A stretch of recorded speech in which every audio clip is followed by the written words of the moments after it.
Good morning, everybody, and welcome to today's assembly, or today's Thursday thinking time. Now, just like yesterday's assembly, I've got a picture for you that we're going to focus our attention on as we focus on our value for the month of hope. So as you look at this picture, I'm wondering if you can just think, what can you see? Who do you think these people are? What are they looking at? What time of year do you think it is? Where are they? How does this picture make you feel when you look at it? I'd like you to pause the video just for a moment, and if you're in your classrooms, just talk about those questions. And if you're at home, let's talk with somebody at home about what you can see and what you think's going on. Right, back to the picture. Now I'm going to tell you the story behind this picture and explain a little bit about what's going on. So the gentleman in the picture is a man called John Lister, and he is 101 years old. He'll be 102 in April. And he lives in a care home in this country in Norfolk. Now, last year, earlier on in the year, he spoke on Breakfast TV.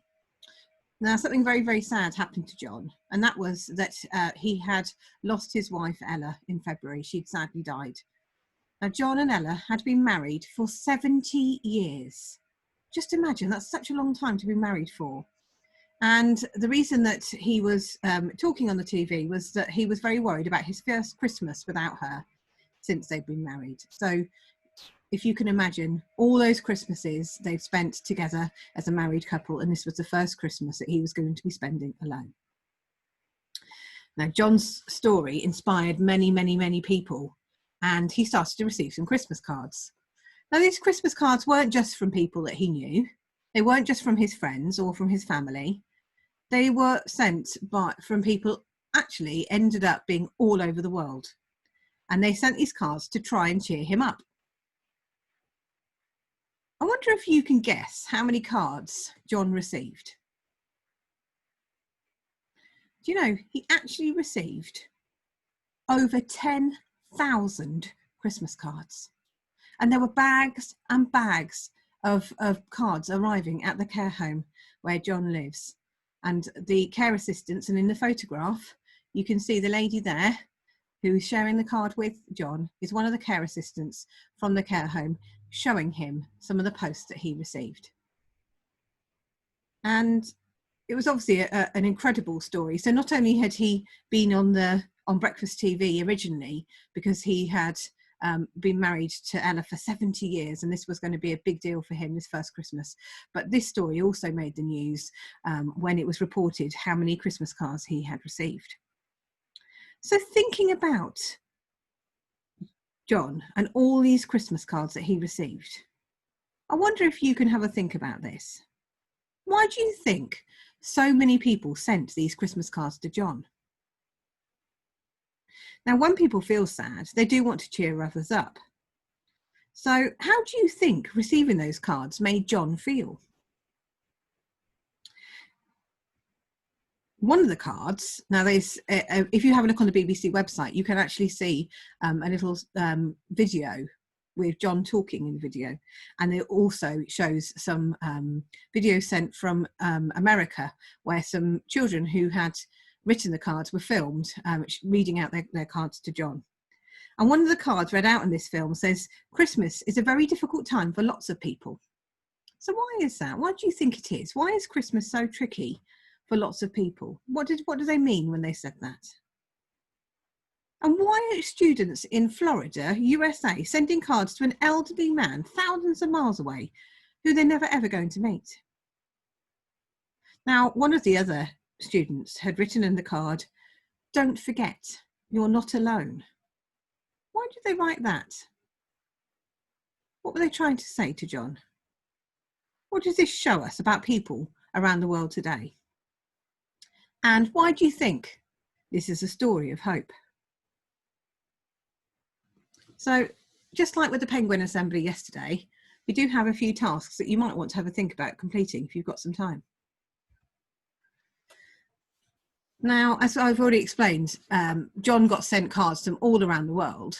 And if you fancy a little maths challenge today, I wonder if you can work out how many miles they travelled.